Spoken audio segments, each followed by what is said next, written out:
Представители Института развития интеллектуальной собственности в Молдове 9 июля встретились с мэром города Камрад Николаем Харлампиевичем Додогло. Цели данного института – продвижение передовых технологий в различных областях экономики. Мы, в принципе, работаем с региональными структурами.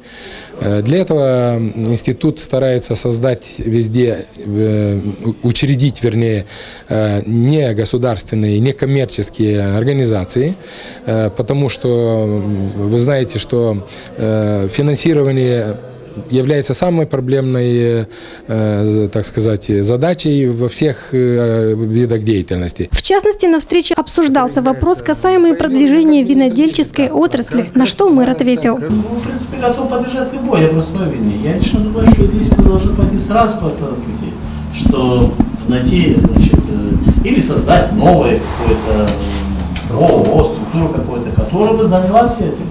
Может, для того, чтобы создание, например, даже первого винного клуба, это нужно помещение.